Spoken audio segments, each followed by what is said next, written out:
Hello and welcome. Before we kick off the event, we would like to highlight that tonight's event will be centering the Hmong community. Therefore, some content will be in the Hmong language. Julie Thao, victim advocate with Reach Counseling, will be translating both the opening and closing of tonight's event. Nhà rong sở đại, cú sa tỏ trái ni chua tu, ở chỗ tô cùng bế mà nó, cho bế khó bế châu ý, chua xong, cho đó cá mà nó. Cú luôn bế ya chú lý thọ, để cú ý tu ninh ô hà lưng đó cú, luôn bế hù ô Noelle Fenwick. Ya ở tu ô yo bế mà nó. I'd like to welcome you all to the 31st annual Fox Valley Take Back the Night. My name is Noelle Fenwick, and like I said, me and my colleague Julie Thao will be kicking off tonight's event. Ô chào, ô nê trình thân ca lần đầu kế nê tô cùng bế mà nó. Nê yo ý ya trong căn gạo li ô trong thao xong, bế trình phó tia chế gần đó, tia dây rõ, cho ô mua lưu xia lọ cho kế sĩ kế xin đầu, hậu chế ninh, tia kế của yo mò đến lọ tu chỉ đầu chạy, có chỉ muốn gì lợ. Thank you so much for showing your support by being here this evening. It is incredible that year after year, we continue to see both campus and community members who are dedicated to ending sexual and domestic violence. Cú sao ô chào ổn đi trâu chua tu, ô tao xí cho bá bế, ô có mua, họ cùng sống mò nó, ý trong gì trâu chung nó. Cho ô xí cho ô hậu lửa cho Reach Counseling, Kristen and Domestic Abuse, tia UW Oshkosh. Cho cùng hậu nó ô hậu lửa tao ý lưu liên gạo, có mua họ cùng sống nó trâu nê mò nó, ô chào. I'd like to first say thank you to everyone that helped us pull off another amazing event this year. Hardworking folks from Reach Counseling, Christine Ann Domestic Abuse Services, and UW Oshkosh have been working for months to bring you the event we've got tonight. So thank you. Bế báo tia, bế thả cho chọn chế lùn đời mò nó, kênh nhà yếu nhô trâu ý chia tín đình nó. Cú sa kinh tổng hay tia mò nó, bế yếu thả cho kế chỉ sĩ hậu sinh, hậu chế ninh, để kế của yếu đến ý tu tín đình chỉ kéo chạy. Thả báo tia bế mua cho tín đình ô hậu lử, ô có thản cho tàu yếu tia có xa tàu kế ba. Để yếu tia có xa tàu lợi cho kế chân ba, thọ xa xó, chôn đại trâu cú. Chỉ ta linh đó, khó nói cho ít khó, cái kinh tổng trâu sau đó có sách cho yếu tố kinh, hậu bế lo sĩ cộng ok, trâu lưu cộng xong mò nó. We know that as we run through the content of tonight's event, some things can be difficult for people to hear. Let this serve as a content warning that the night will be focused on the discussion of sexual and domestic violence. Please know that we have advocates available for you to speak with if you need support. And if you need their support, please message myself individually in order to be placed in a breakout room with an advocate in order to debrief. This is your reminder to make sure to take care of yourselves as we move through the event tonight. Tòn đi nói trong xếp tỏ chạy Noelle Metoxen, ní cho hậu lửa do Native American Survivor Advocate, để nữ ô hậu lửa do Reach Counseling, nữ yếu là thả cho kế linh bao thả á là she land Acknowledgement. Next up, please welcome Noelle Metoxen, Native American Survivor Advocate with Reach Counseling, who will be providing us a land acknowledgement.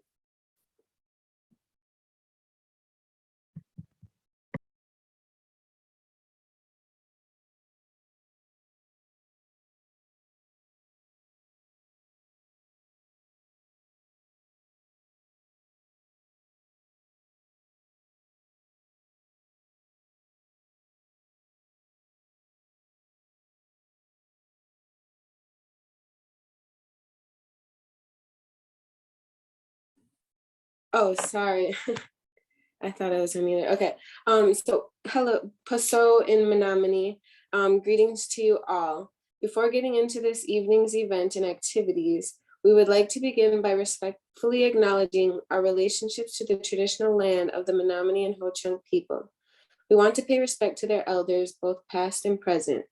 Wisconsin has 11 federally recognized tribes, with the Menominee and Ho-Chunk nations historically residing in the Fox cities and surrounding areas. With this offering, we acknowledge the Indigenous community members that stewarded the land and its people and recognize the historical roots of the land we stand on. Our gratitude is great. Wewanon in Menominee, Pania Gigi in Ho-Chunk, thank you. With that, next we will hear an opening announcement from the sponsoring agencies.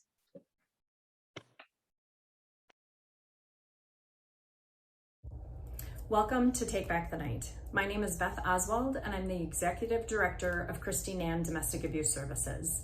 Most of you probably know that October is Domestic Violence Awareness Month, so we use Take Back the Night as an event to bring awareness to our community of the dynamics of domestic abuse and sexual assault. We also take this time to memorialize those that lost their life to a domestic homicide in the state of Wisconsin.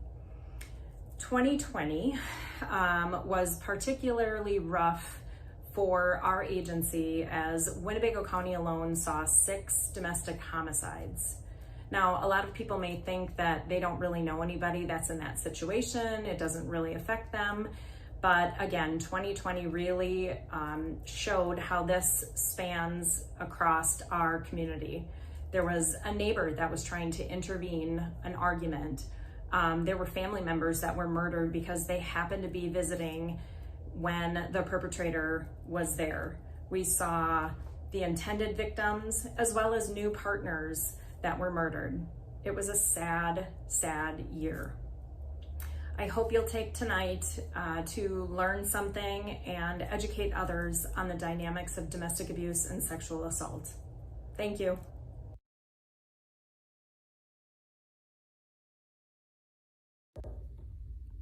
Hello, and welcome to the 31st annual Take Back the Night event. My name is Kristen Tremberger, and I am the Executive Director and CEO at Reach Counseling Services. Tonight is about gathering as a community to help bring awareness to sexual, domestic, and interpersonal violence in our community. Reach Counseling envisions a socially just community that empowers and prioritizes healing for all that have been impacted by sexual and other forms of violence. We know that with the help of our community partners and caring community members like you, that we can make this vision a reality. I hope that you enjoy your evening and that you're able to listen and learn about ways that you can help stop violence in our community. Thank you.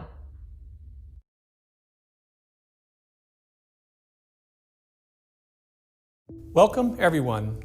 I'm Andy Levitt, Chancellor at UW Oshkosh. My pronouns are he, him, and his. I want to thank everyone for participating in this year's Take Back the Night. I'm sorry we all can't be together in person tonight, but once again, I'm impressed but not surprised by our resolve. Our community of allies finds ways to come together. We should all be proud that this event continues after more than 30 years. Nothing will stop it. Take Back the Night is a beautiful and powerful demonstration of partnership in the community and region. Universities, nonprofits, local governments, advocates, families, and survivors come together with one voice. We are counted individually and as one in the campaign to end domestic and relationship violence, abuse, and assault. What we combine and share tonight is good power.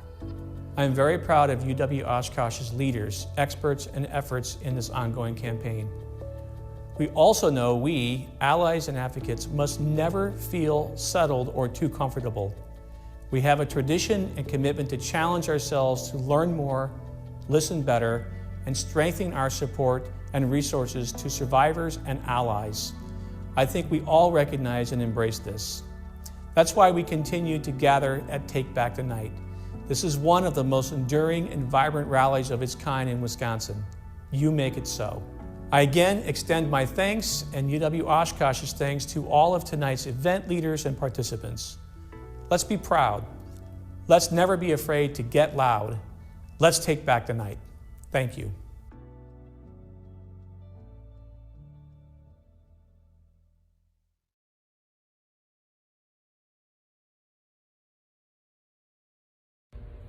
Hi, my name is Alicia Gehrig and I'm the Development Manager at Christine Ann Domestic Abuse Services. I have had the honor of being part of Take Back the Night event for the last 5 years, but this event definitely predates my involvement. This year, we celebrate the 31st anniversary of hosting Take Back the Night in our community. This event is a collaboration between Christine Ann Domestic Abuse Services, Reach Counseling, and UW Oshkosh. We joined together on this night to raise awareness of domestic and sexual abuse, to spot allies in our community, to support survivors, and to remember the lives that were lost due to domestic abuse. Take Back the Night events are not specific to Oshkosh, and in fact happen all over. Some history of why this event is named Take Back the Night is because women experienced an overwhelming amount of uncertainty and unsafe situations and were being attacked at night. This march was to help gather women and rally in the streets to take back the night so that night was safe again. In the 70s, the issue of violence against women became a topic of public conversation when incidents in Philadelphia, San Francisco, and Los Angeles garnered media attention. In 1972, a group of women at the University of Florida marched through campus demanding resources and safety for women. In 1975, Philadelphia citizens held a public march after the murder of microbiologist Susan Alexander Spieth, who was stabbed to death on the sidewalk near her home after work. And from there, cities all around the world started their own Take Back the Nights and invited everyone from the community to take a stand against domestic and sexual abuse. For the last 31 years, this event has centered the voices of survivors throughout Winnebago and Green Lake counties and helped bring education and awareness to a topic that is not so easy to talk about: domestic and sexual abuse. Along with awareness and education, typically is a rally through the streets of Oshkosh, where the community has an opportunity to physically take a stand and let survivors know that they have support from you, the community. We know that things are different this year with it being virtual, and we definitely miss your faces and physically marching through the streets to support survivors. But we're so thrilled to have you here today virtually. And we hope that you are inspired by today's events, so that you can find your own ways to support survivors in our community. Thank you so much for being here today.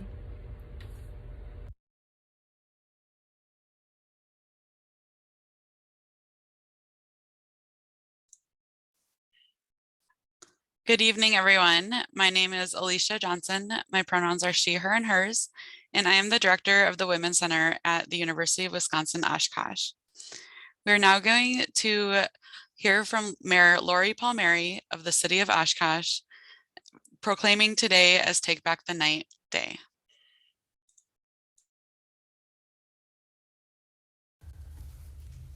All right, we have Alicia Johnson and Alicia Gehrig this evening to receive the proclamation.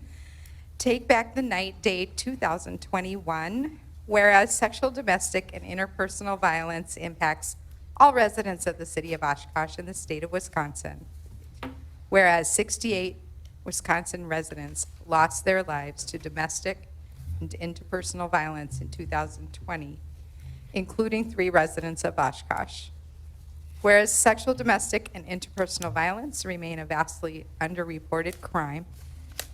Whereas each resident of the city of Oshkosh plays a crucial role in ending and preventing sexual, domestic, and interpersonal violence.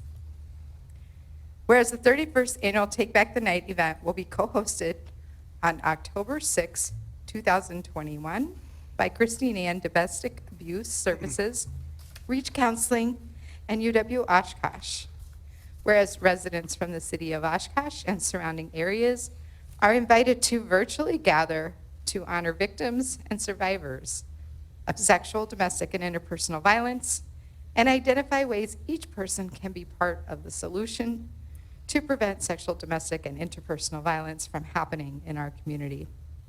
Now, therefore, I, Lori Palmeri, Mayor of the City of Oshkosh, do hereby proclaim sexual, domestic, and interpersonal violence as a community issue and declare October 6, 2021 as Take Back the Night Day in the city of Oshkosh and urge all residents to join Christine Ann Domestic Abuse Services, Reach Counseling, and UW Oshkosh in virtually gathering to end sexual, domestic, and interpersonal violence in our community October 6th from 5 to 8 p.m. on Zoom.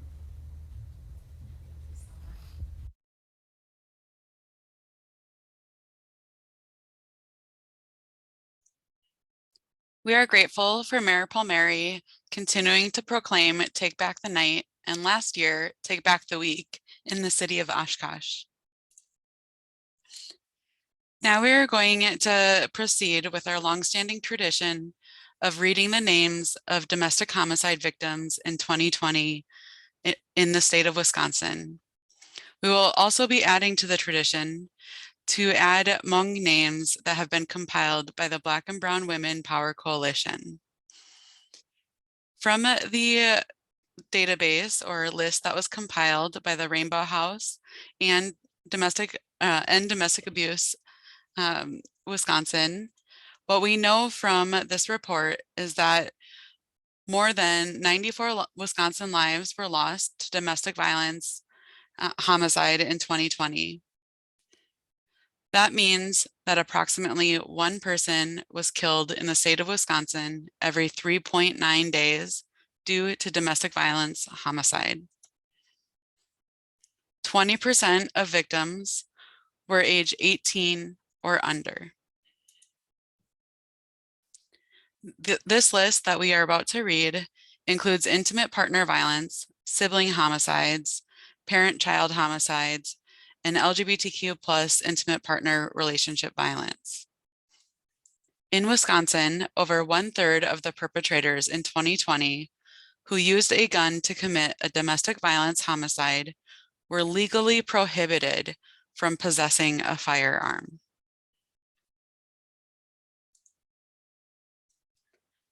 This map from End Domestic Abuse Wisconsin shows the domestic violence homicides by county in the state of Wisconsin.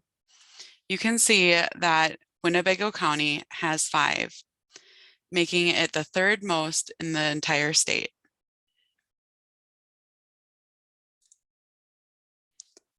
As we go through, I'm going to turn my video off and read the names, and I ask that you remain silent in honor of these victims.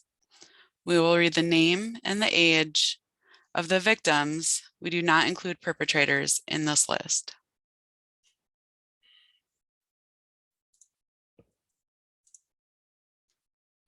Alonzo Lamar Jr., 1. Edward Steyer, 78.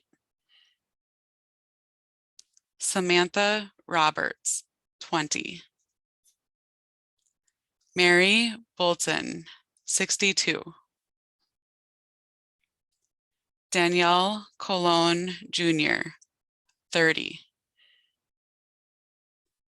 Jay Puestal, 67.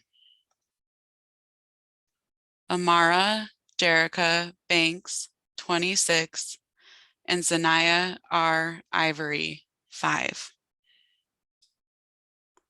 Camaria Banks, 4. William Byer, 5, and Danielle Byer, 3. Mishala Bell Babai, 31, and Aubriana Lancaster, 30. Ziana Corbin, 3. Autumn Horak, 4. Christian Wozniak, 5. Jaylee Conaway, 15 months. Dominique Roth, 34, and Deidre Papanda, 26. Benjamin J. Bridge, 43. Kelvin James Barber Jr., 38. Beth Potter, 52, and Robin Carr, 57. Damon Williams, 30.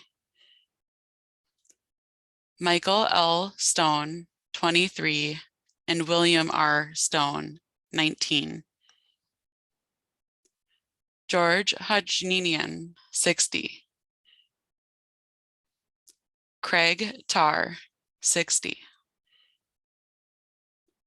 Teresa Thomas, 47. Marcus Stokes, 19. Lakeitha Stokes, 17. Tara Agee, 16. And Demetrius Thomas, 14.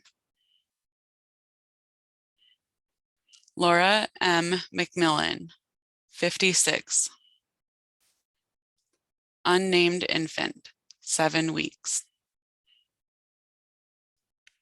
Susan Hahn, 64. Kathy King, 48. Cozy Decora, 22. Rosalio Gutierrez Jr., 40. Thomas Farnsworth, 72. Tina Watson, 48. Alana Gentry, 26. Robert Rosolowski, 73, and Bonnie Rosolowski, 70. Unnamed infant, 3 months. Nidra Lemke, 57, and Jim Lemke, 59. Unnamed infant, 6 months. Marina Martinez, 48. Matthew J. Ness, 46. Unnamed woman, 68. Zamaya Stevens, 2. Karen Foster, 63. Adriana Christensen, 13. Jorana R. Cosby, 35.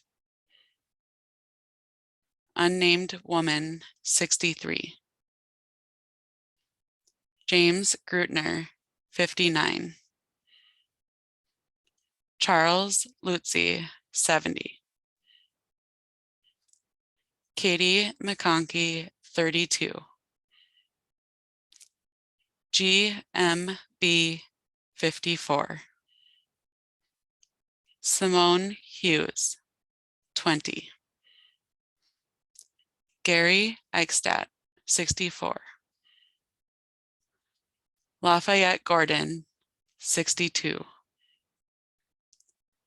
Pastor Michelle Blackman, 52. Garrett McCone, 24. Elizabeth Wagner, 24. Gerson V. Alvarez Franco, 37. Jamie A. Lemus, 30. Cindy Bennett, 62. Cassandra Ion, 27. Olivia T. Licado, 24. Melissa Matz, 36, and LeVar Wallace, 40. Eileen Kibbins, 47. Riley Manatee Powell, 18. Danielle Sullivan, 76. Dominique McGee, 38. Unnamed infant, 15 months.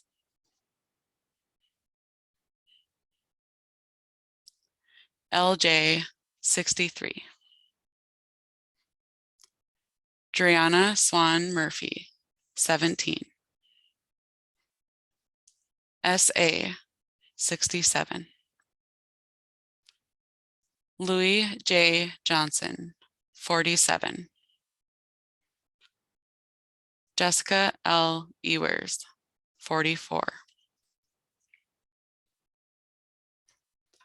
I will now turn it over to Zong Li, the Hmong Outreach Advocate at Harbor House, who will read the list of names compiled by the Black and Brown Women Power Coalition of Hmong domestic homicide victims in the state of Wisconsin.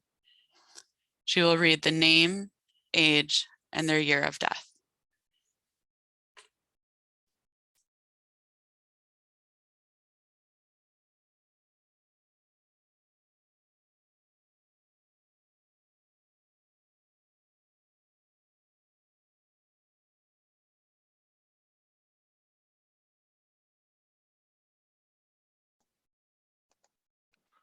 Yi Yang, 35, 1990.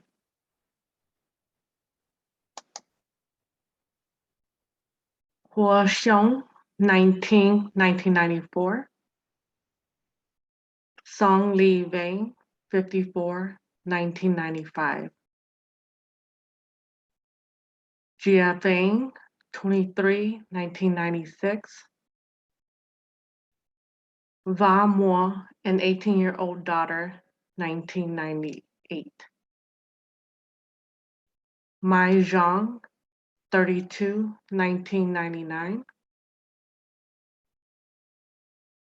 Azelia Hang, 24, 2005.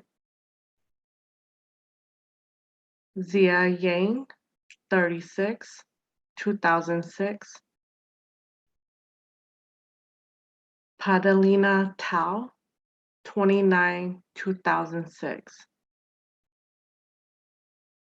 Paho Thao, 25, an unborn child, 2007. Bao Vang, 28, 2007. Mai Bangsai, 59, 2007. Pahoa Vang, 22, 2009. Shua Li, 41, 2009. Nia Sinkami, 55, 2010. Li Zhang, 20, 2012. Pania Vu, 35, 2013. Si Cheng Zhang, 36, 2019. Myru Vang, 30, 2021.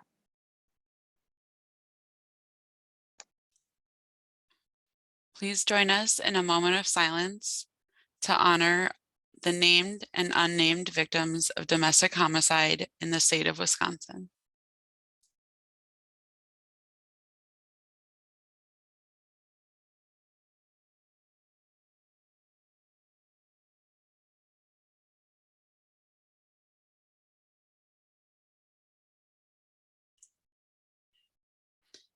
Thank you.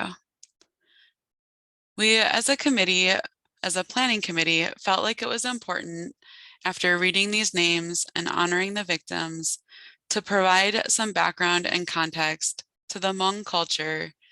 And we were delighted to have a UW Oshkosh student, Amy Zhang, provide us with that history.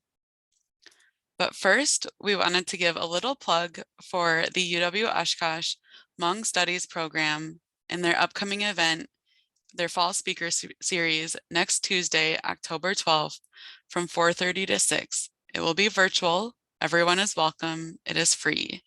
Come learn about uncovering miseducation, Hmong American, and the Hmong diaspora.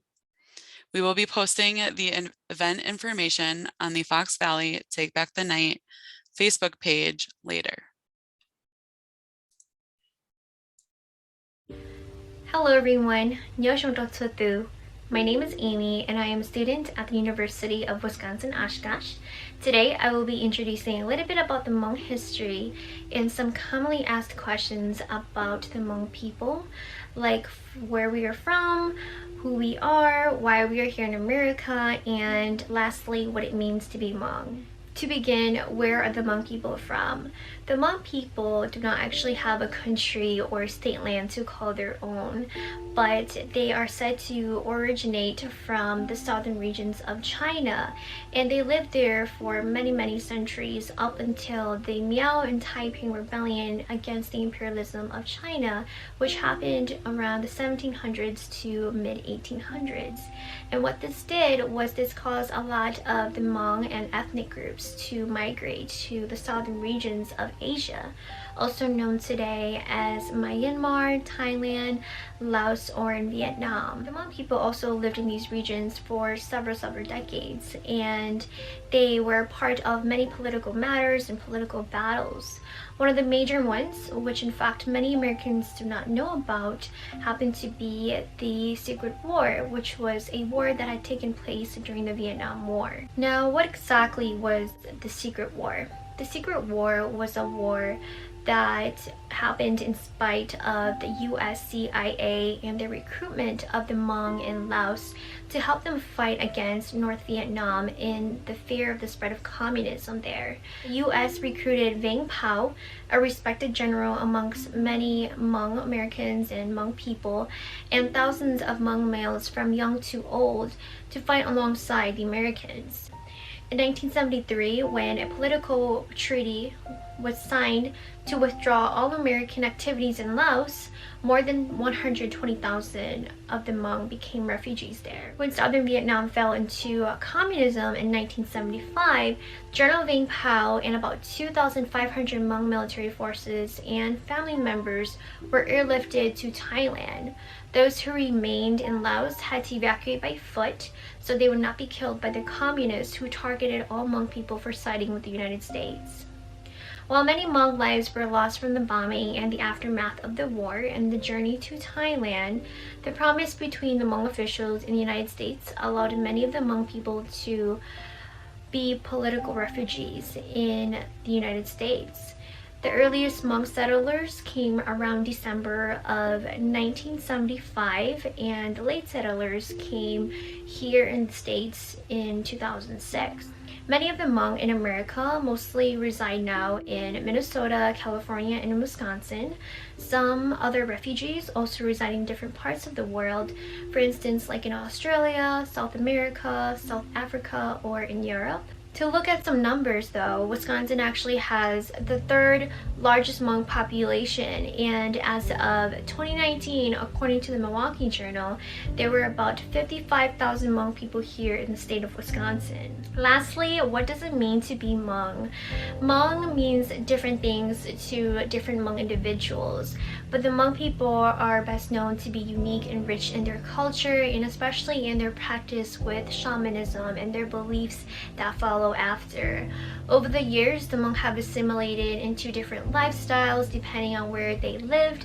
However, there's just so much context in the way they dress, their patriarchal society, and in the history that they carried from war, from their parents, or from their ancestors. I hope you guys were able to learn a little bit about the Hmong culture and to answer some of those commonly asked questions about who Hmong people are.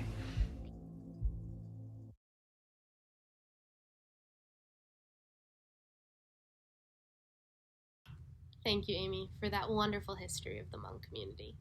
Now, I would like to introduce you to a very talented group of dancers. Li Moak Mu is a group of Hmong dancers from Wisconsin who perform at Hmong festivals around the state. We are so grateful to them for sharing their talents with us tonight as they perform a traditional Hmong dance. Thank you, Amy, for that.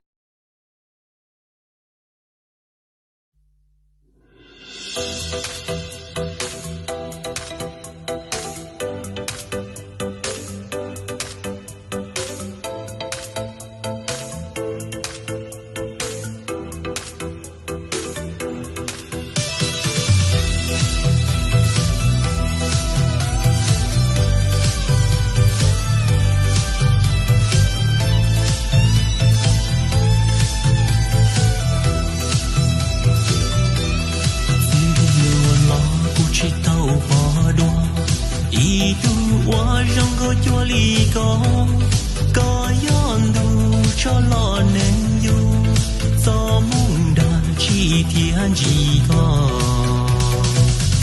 yon đủ ba tờ chia có từng thế cứ chỉ nó ba có tu ba chưa đâu cũng chia cha có thì yon đủ cũng xa lên hoa vì lý nu tao bỏ có cú lu xa tới nhẹ nhẹ có đun chúc lễ trên đó cú nhỏ nhớ cú tao có cho cái lu lỡ chỉ chờ lấy từ lì là cú yo lu có muốn đã ý gì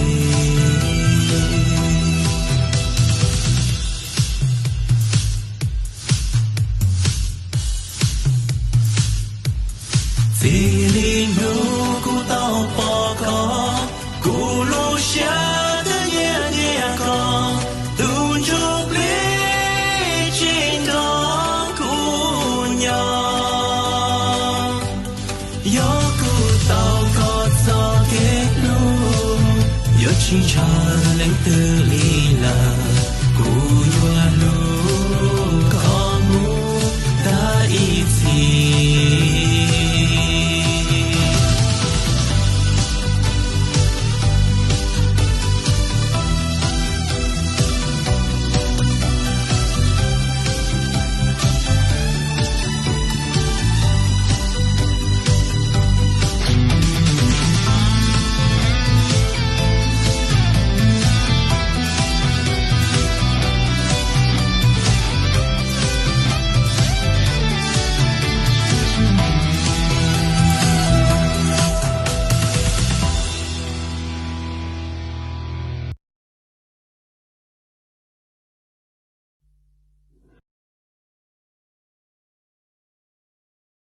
Wow, that was an incredible performance.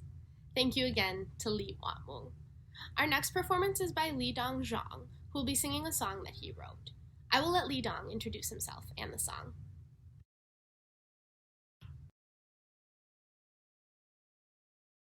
Hello, good evening everyone. My name is Dong. I'm an emerging singer-songwriter here in the Fox Valley. I play the ukulele, I play guitar, and I also am trying to learn how to play the keyboard. I often collab with my friends, but most of the time I produce my own songs. So I'm still trying to figure out what my style is, but I'm trying to get into like the pop, R&B, neo-soul type genre. First off, I just want to say thank you to Julie Thao and Reach Counseling Services for inviting me to perform for the Take Back the Night event. I want to say thank you to Christine Ann and to UW Oshkosh for hosting this event.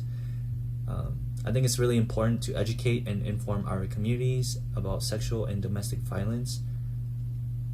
You don't hear too much in our communities, but it does happen. I do want you guys to be aware that it's not something foreign. You know, these are things that are happening in our community as well. So the song that I'll be singing is a Hmong song I wrote. It's called Chia, which translates to it's not, it isn't, or it can't be.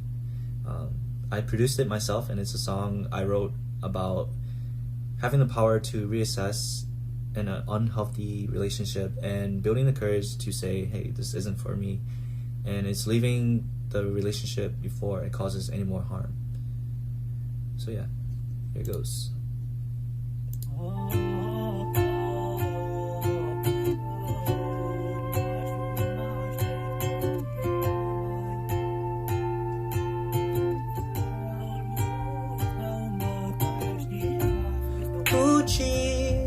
Tao có vì linh đã ư thiên lý yêu trong lý nó cú hai bỏ cả lo có chi nó cho tao cả cú thiên lý tao mua có cho có cú cho nó như mơ cơn khâu Otokulu plane nyachi Thao Kelu yu ma lolina Yo te ma bao non che tu chia kelu 我下的了，我草豆干，我听发一扎个蘑菇罗，要么里那给着木容多，哦哦。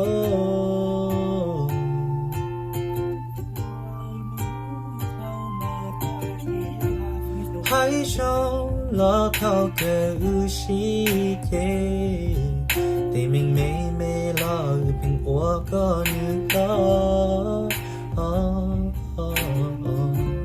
落在涛女起的，就地下的有里个起给，咋古来嘛？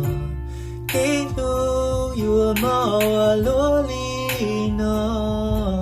有天妈宝那这不起要给我，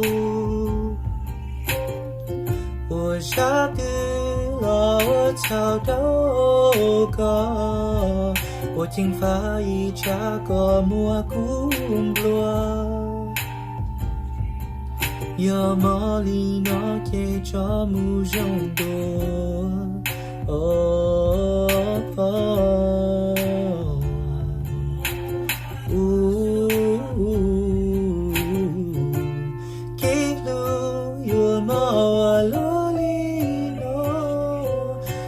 妈宝那这不起要给路，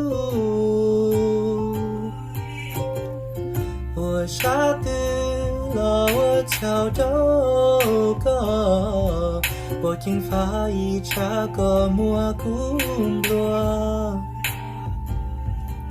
要么里那给着木容多，哦哦。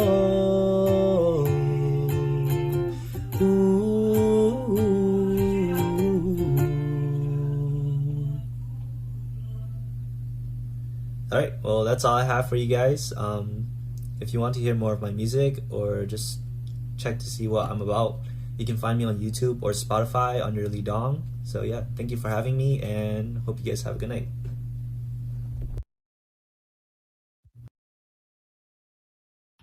What a powerful song. Thank you, Lee Dong, for sharing that with us. And that brings us to our keynote speakers for the evening, Tammy Zhang and Liana Yang from HAWA, the Hmong American Women's Association. HAWA is the only Southeast Asian women, queer femme-led grassroots social justice advocacy organization in Milwaukee that is dedicated to the liberation of Southeast Asian women, girls, queer, and trans people.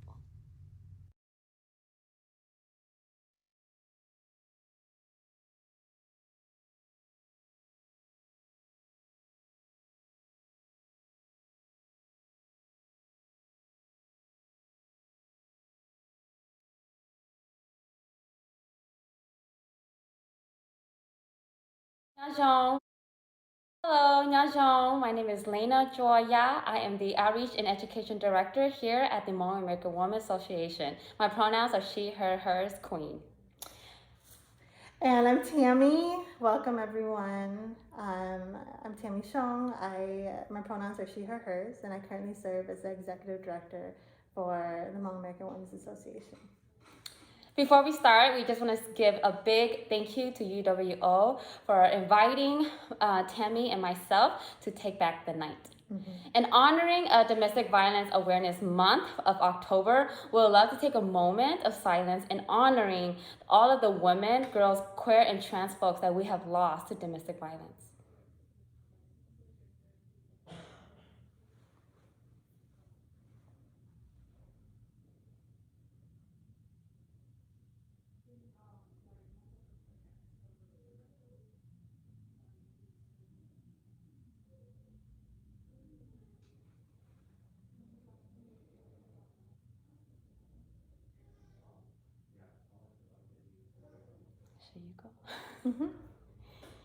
All right, thanks everyone for joining us in that moment of silence.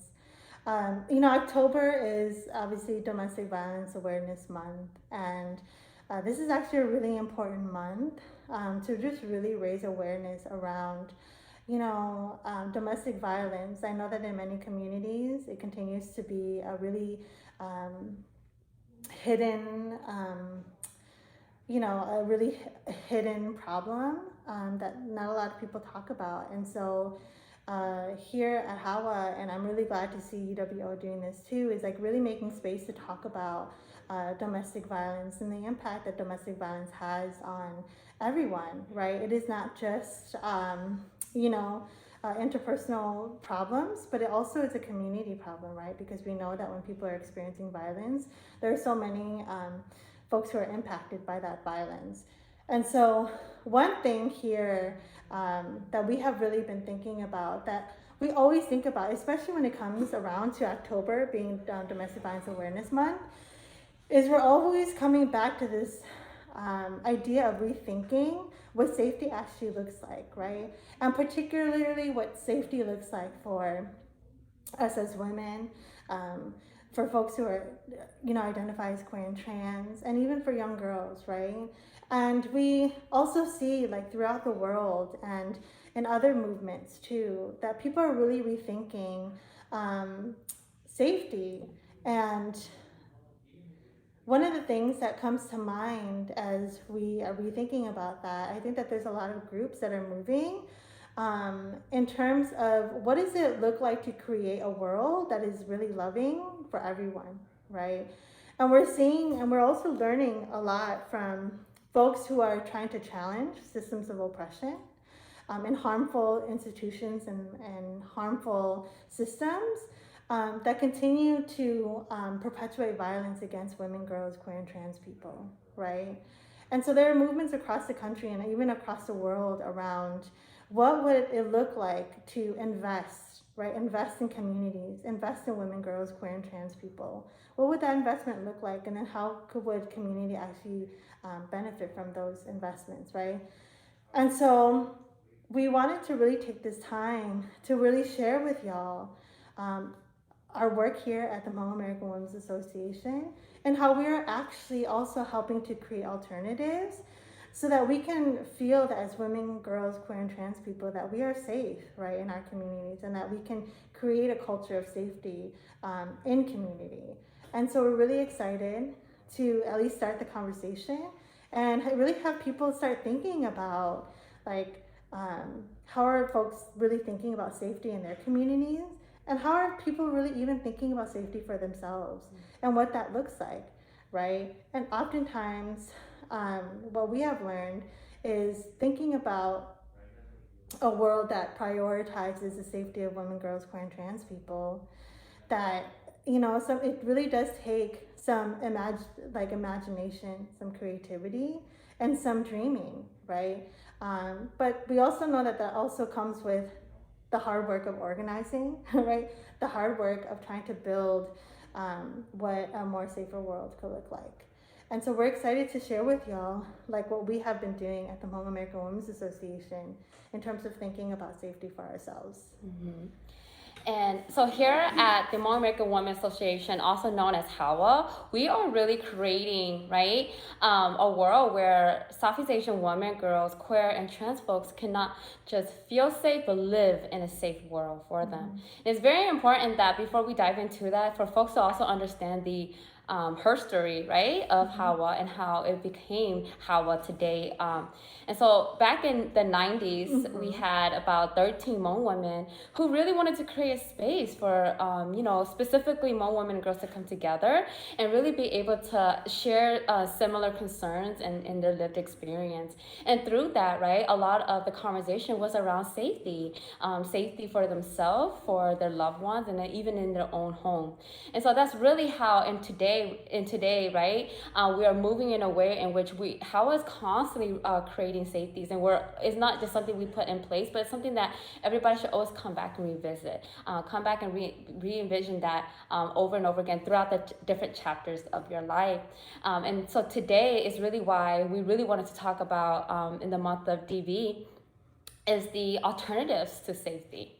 So Tammy can share more about some of like Hawa's work when it comes to really thinking about like different alternatives for women's safety in the body of women.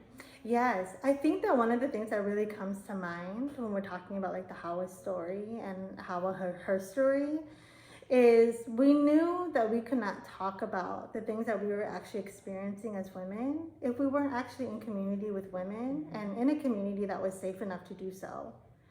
So I think that the very essence of how Hawa started was we actually just need to bring women together, right? So that they have a sense of sisterhood and they have a sense of support, right?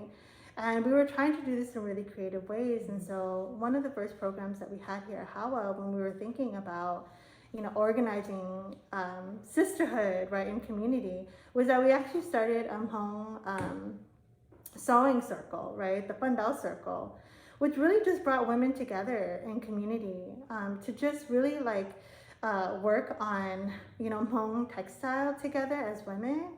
But it was really through this program that women really started sharing more deeply with each other around things that were happening at home, right? And things that they were experiencing.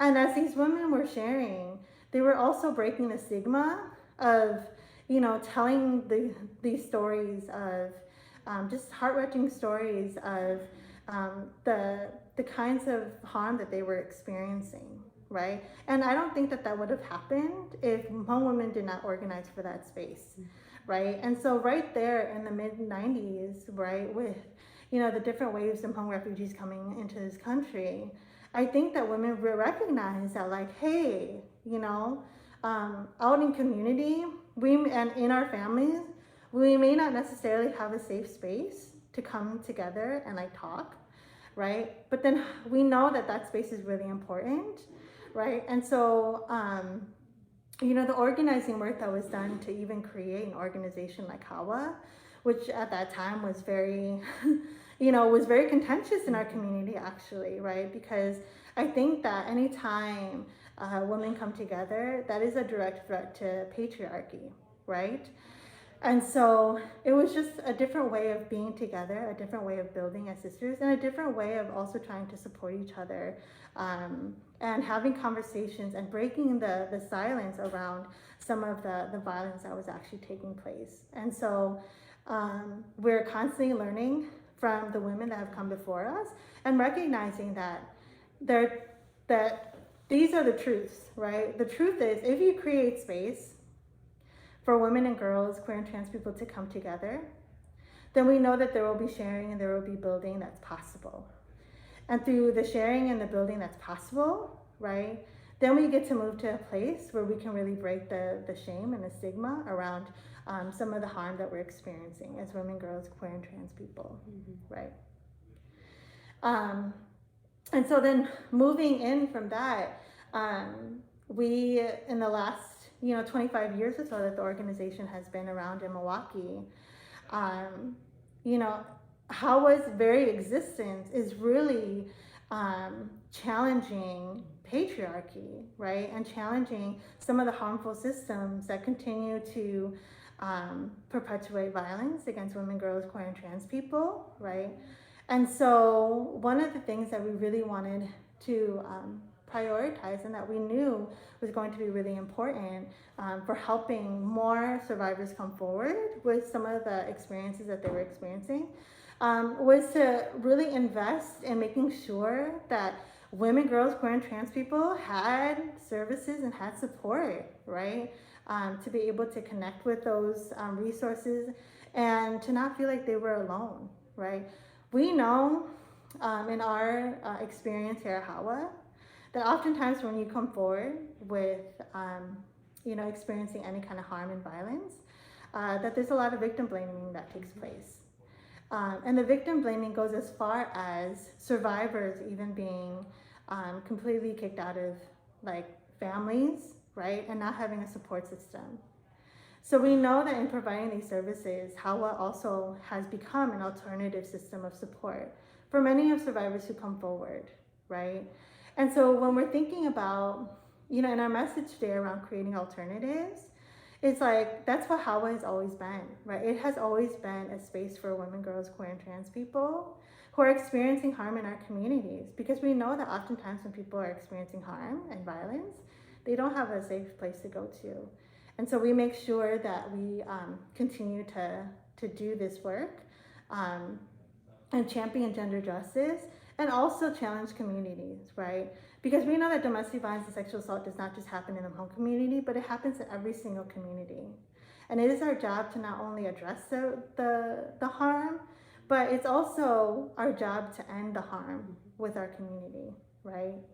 And so I think that, you know, Hawa's her story is really like being an alternative, because, you know, we really had no other option. We actually had no other, you know, cultural system that we can go to that we knew was going to have and support women, girls, queer, and trans people, right? And so creating alternatives, we're here to tell you that it is possible, right? And that we don't have to actually be okay with, you know, being okay with what already exists. We actually are challenging the status quo and challenging our communities too, saying, look, we know that we can be better as a community. But here at Hawa, we are going to be that safe space for women, girls, queer, and trans people who are experiencing specifically domestic violence and sexual assault and other forms of violence. Yeah. And so moving into that work today, what we have seen in the last couple of years is the magic and the possibility that comes with just continuing to dream. And, you know, Lena can share a little bit about where we stand in 2021 in terms of like being able to have access to a new building, which is amazing, right? But ever since the founding of Hawa, as Hmong women here in Milwaukee, we have not stopped dreaming, right? Because once we created an alternative, we made possible what we thought couldn't be possible. And now we are just as hungry to continue to pour into making things that we thought could never be possible, right? And so I think Lena can talk a little bit about how we got to this beautiful home that we're in, and some of the beautiful things that we're really hoping to accomplish in this new space here at Hawa. Yeah, and you know, it's really important to Tammy's point when she talked about dreaming, right? Oftentimes, especially as like women, girls, and QT folks, specifically in the Hmong community, we feel like if we dream, right, that it doesn't really go nowhere. But when you create an alternative space in which it is safe for women, girls, and QT folks to share some of those envision, to share some of those dreams, you actually start to notice the connection with everybody in the group of what they really envision in a world. And that vision does not include violence. And so therefore, you know, even how we all came into finding Hawa and to what led us here was through multiple spaces in which we just allow folks in the community, specifically our women, girls, and QT folks, to come and share some of those visions, right? Because those are their alternatives to safety. So we might have certain ideas to our own lived experience, right? But when you actually sit down with folks in your community and really listen, especially those that are survivors,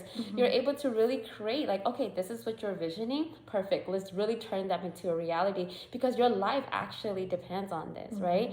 And so the reason why this building means so much to not just Hawa, but the folks in our community, is because the space that we're giving them is that we're giving them a bigger space to really dream.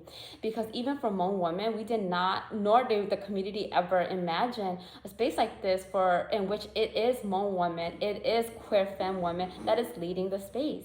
And through that, right, if you continue to, as we continue to do that through our values in which we do center and organize Hmong and Southeast Asian queer and trans folks, women and girls in our community, that's really what led us here. And we this is only the beginning for us, and we're still gonna keep creating spaces, and we're still gonna, you know, really invite our like Hmong women and our Hmong girls and Hmong QT folks to the table so that we can continue to envision and dream together. And then through that, a lot of our responsibilities, right, is to really like navigate that safety for them. Okay, this is what you dream, this is your envision. A lot of the safety goes around that, and that really was created through story sharing. That's why the her story of Hawa is is extremely important because that's really where it was rooted from.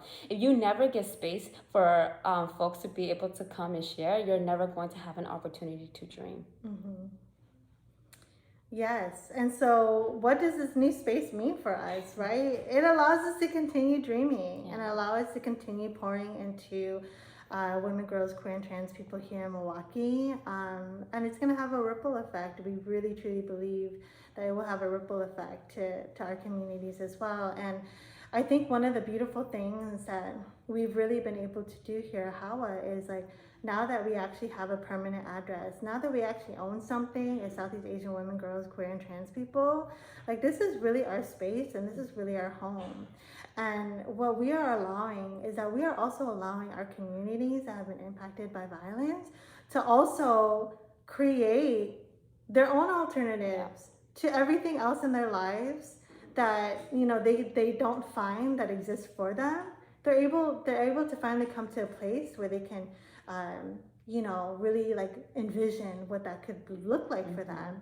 And I think that that's a really beautiful thing about when you create alternatives, you're actually creating alternatives for other people too, to then really think about their own alternatives and think about what currently doesn't exist for them that they can actually dream and make happen for themselves, right? And so one of the things that I thought was really important to leave all of you as we are in this month of, you know, really bringing awareness to this issue of domestic violence, right? And really bringing awareness to, you know, folks and survivors who are really needing support during this time, right? And really talking first and foremost about, you know, harm, right?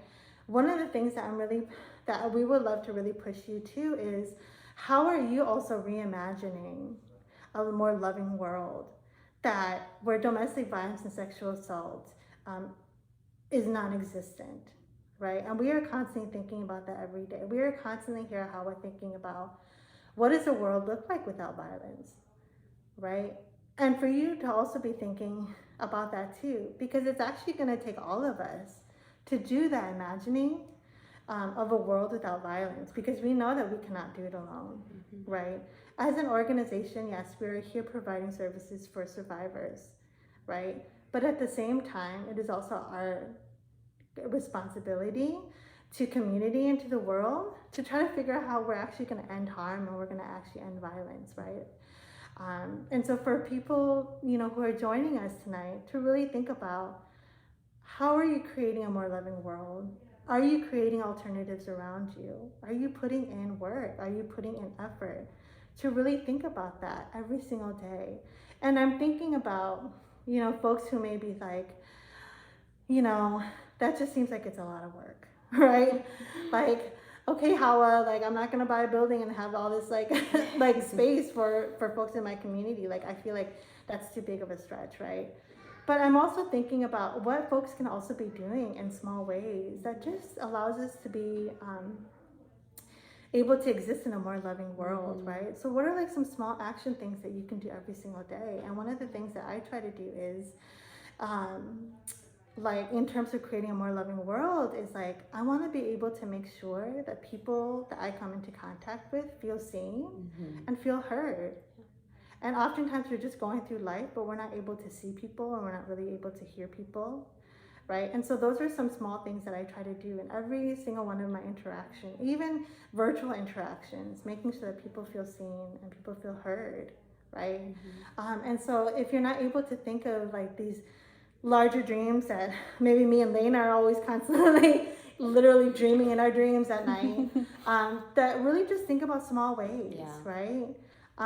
Maybe there's a person that you know you need to connect with, right? That you just haven't connected with in a while, you know, that you know is having a really difficult time.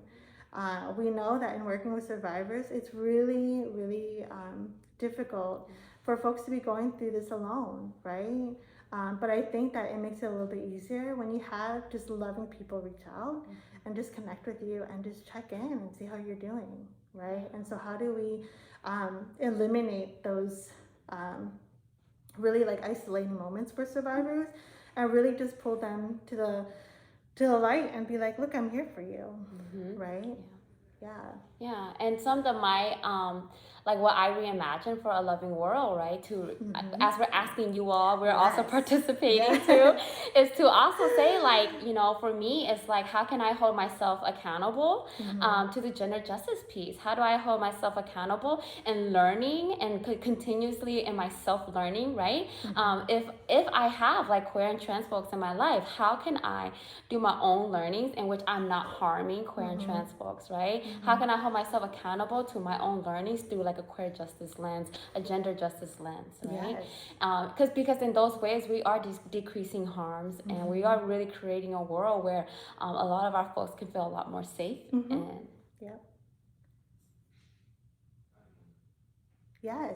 So we really hope you're leaving here today or tonight with that piece around how are you creating a more loving world, and how are you in your own way creating your own alternatives so that folks around you and you yourself can have a sense of safety for you.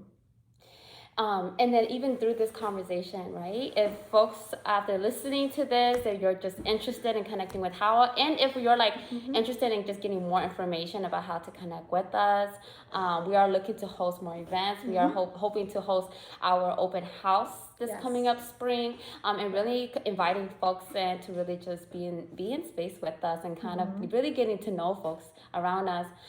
So it's also really important when thinking of safety is also knowing some of the resources in your area, knowing some of the organization that's doing the work on the ground in your area. That's for me was my own self-accountability, like knowing the resources that I can really connect to, right? So if you're interested in connecting with HAWA, you can definitely check us out on our Facebook, which is the Hmong American Women Association. If you are interested in checking us out on our website, it is just HAWA, MKE. And then you can also, when you enter into our website, you can also sign up for our newsletter. We send out our newsletter by providing folks about current events and everything that is also going on in the community, some of the services and ongoing services that we are currently providing. And then on top of that, we also have our young people running our Instagram page. It is called Hawa Girl Power. It is also ran by our young people because we truly do believe in investing in youth in our community. So please connect with us if you're just really interested. If you've never heard about Hawa before, feel free to check us out. We are extremely accessible into contacting us. If you're just really want to learn more and or is interested in collaboration, again, just continue to reach out to us.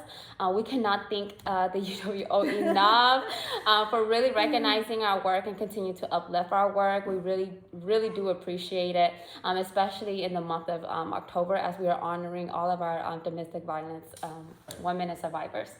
Yes. So thank you so much for tuning and joining us tonight. We hope that you're able to help us also create a better and safer and more loving world. So thank you. Yes, thank you so much. Remember to take care of yourself. Yes. Bye.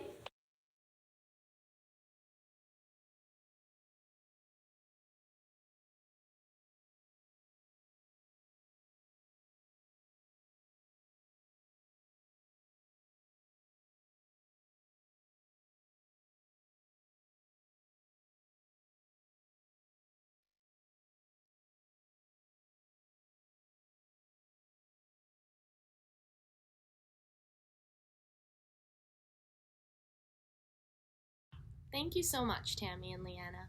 Our final guest of the evening is Shuaku Zhang, a student at UW Oshkosh. Shuaku will be sharing a spoken word poem with us.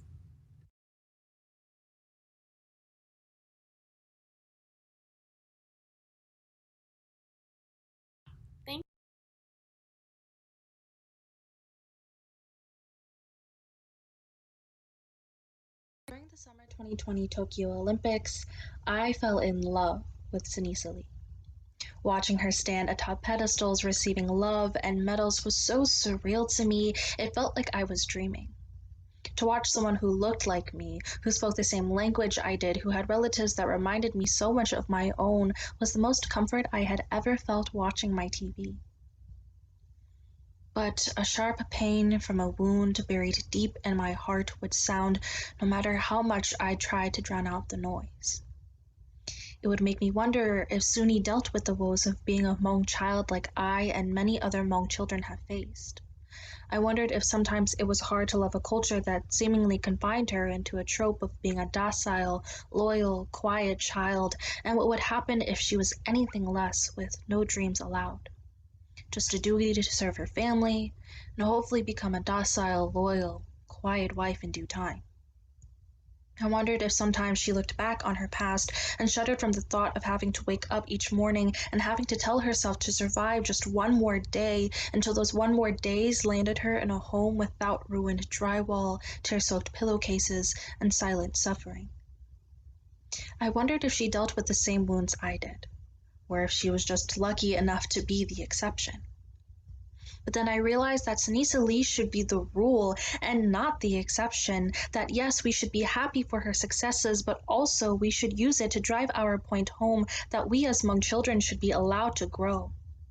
She should be a lesson to Hmong parents that this is what happens when you allow your children the space to dream, instead of making their home a battleground that they can't win until they run away from it altogether, just to find themselves in another situation fighting for their lives because no one ever showed them how they deserve to be treated.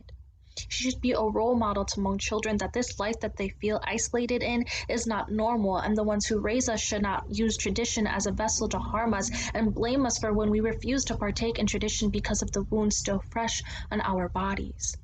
For decades, we have suffered in silence, and that suffering has only translated into untamed trauma and further pain. Having to talk about it now is terrifying, but Sinisa Lee being propelled into the spotlight has given Hmong people unwarranted attention, this pandemic giving us unnecessary stares and stipulation, so we have to talk about this now, or we may never get a chance to climb from the depths of isolation onto a stage for us to share with the world our experiences and show them how to support us on our pathways to prosperity.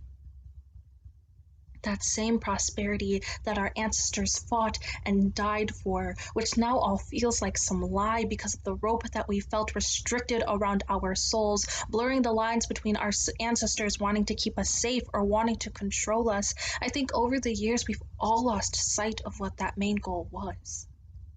Their trauma and suffering so catastrophic that their only love language is to instill that same violence and fear among those they're set to protect.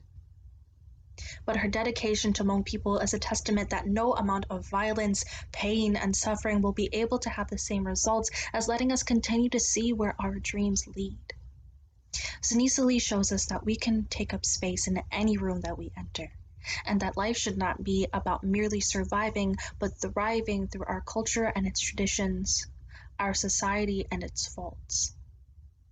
Maybe Sinisa Lee hasn't experienced all the injustices Hmong people have been through, but she is the start of making sure that what we've experienced will not continue.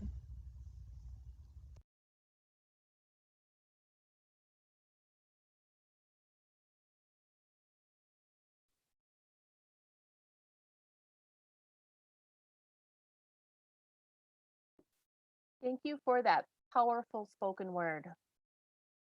Tonight is an opportunity for us to gather to honor victims and survivors of sexual, domestic, and interpersonal violence. We must move past honoring and into action. Each person can be a part of the solution to prevent sexual, domestic, and interpersonal violence from happening in our communities. This is a call to action for all of us.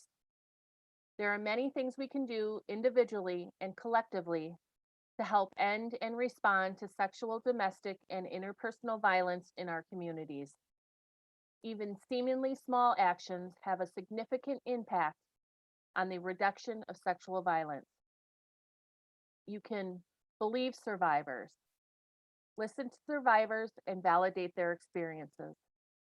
Examine your own identities and reflect on your privileges and oppressions. Challenge culture and language that contributes to victim blaming. Check in on friends and colleagues who may be struggling or need extra support. Know your local resources like Reach Counseling, Christine Ann Domestic Abuse Services, Harbor House, and more that you can refer folks to. Encourage your workplace, school, and community to enact trauma-informed policies that support victim survivors and spread awareness of the prevalence of violence. donate time, resources, and financial support to local nonprofits and shelters fighting against sexual, domestic, and racial violence. A lot of these organizations offer presentations for your work, school, and faith spaces. You can volunteer your time through advocacy by working with children's programs, creating fun and safe spaces, crisis support, and volunteering for events such as Race to the Light and Men Who Can Cook.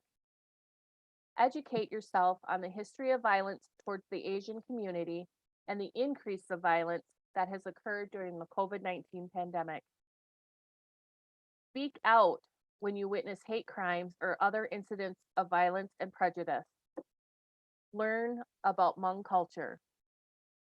Support the Hmong American Women's Association. I invite all of you to take a moment and write in the chat one way that you will take action.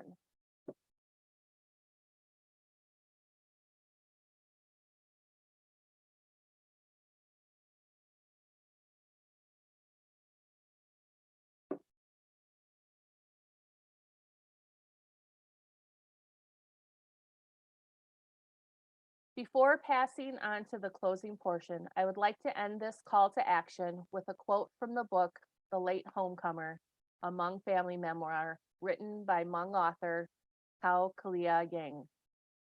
Lasting change cannot be forced, only inspired.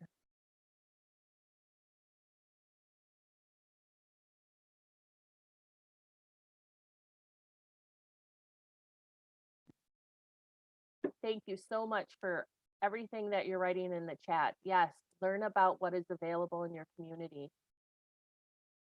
Keep an eye out for unethical acts of violence and discrimination. That's wonderful. Listening and advocating. Such good things. Thank you all for writing. And now on to the closing statements. Thank you so much, Beth, for that amazing call to action. It's up to all of us to put an end to violence in our community, and there are so many opportunities to make a difference. วันนี้ไปสาวมอนอไปสาวอเจ้าเจ้าชัวตูอตชิลุชิหายตะกงดอไปมอนอเจ้าสิงไปสาวอเจ้าเจ้าลิงหมอมงจอนชัยอลาวงลีดงชงเจ้าหูจังเก้าอมฮือขีชัวตัวเจ้าหนูจอลูเตี้ยเจ้าชัวตูอตัวไฮลูจิงกิ้งซูลีเทียมีเตี้ยลีนาลอนเดอร์ฮาวาวันนี้จิงตัวเคียก็ไปเป้าเตียกิจิเชียเฮาซิงHậu chế ninh, lời do kế của dọa mà đến ý tư ninh từ chỉ trao chạy, trao bê cho mong hậu lưu dây do. As we end the night, we want to give a sincere thank you to everyone who participated in tonight's event. Specifically, we want to thank the Hmong Dancers, Dong Zhang for the powerful song, Shuaku Zhang for sharing her words, and to our keynote speakers, Tammy and Lena from Hawa, for bringing awareness to the ways that sexual and domestic violence impact the Hmong community. 我悄悄背着个后，我摸路水着，了进工地，把个被摸摸呢，被帮你做给故事浪的做给把我个被路水着摸给伢生，只摸给世界世界好ใจนิ่ง，了要给我有莫定一度นิ่ง的去找ใจ，看得被我找。Thank you to our community partners for helping to make tonight possible. We see your dedication to making our community a safer place, free from sexual and domestic violence, and we are so thankful. 比萨我找自到错度我都公平嘛呢，比从些到你做给么些我能到被弄做叫地名xử理，给世界世界好ใจนิ่ง là do kế của dọa mà đến ý tư ninh chỉ tới cho chạy hậu bê lưu dây dò tiếc ở chào cho đi lưu rình mua ở ban gì có kho lưu dây dò mua kế thay yên cho cho tù. We also want to thank all who were in attendance tonight. We are grateful for your commitment to bringing attention to the issue of sexual and domestic abuse in our community, and for your vision of a safer community for everyone. Bí báo tiền đâu tụ ninh tôi cũng bí mò nó do cho ua ta tờ cho kế chỉ trò lời do tư trí đùa cho kế chỉ trò lời bí hử co cho kế nhớ trâu khó thiêm mò do bí trình co bí sẵn đó co thiết ok bí dọa cho cá mò nó. We recognize that many in attendance are survivors of sexual and domestic violence, and we honor your resilience and strength. We believe you, we stand with you, and together we will take back the night. Thọ bí sau nó, bí chờ co là nhỏ ít plia cho lưu sĩ hở nó, là thảo xua thia cùng ok li lưu sĩ cho, thảo nó cụ cho trâu yên à thia Alicia gỡ là hai lưu với trâu. As we're wrapping up the evening, we invite you to stick around for a time to debrief and engage as a community. I'll hand it off to Anna and Alicia. Thank you. Thank you so much, Alex, Julie, and Shannon. We really appreciate you for wrapping up at this time that we have spent together. We want to offer some time for the attendees and space for everyone to debrief tonight's event. So we will go ahead and split out into breakout rooms and we'll begin our discussion. And we want to pose a few questions to you all as we are breaking out into these discussion rooms. The first question is, what is one thing you'll be taking away from this event? The second one we challenge you to answer is, what was the most impactful about this event? And lastly, do you have any questions for any of the agencies here?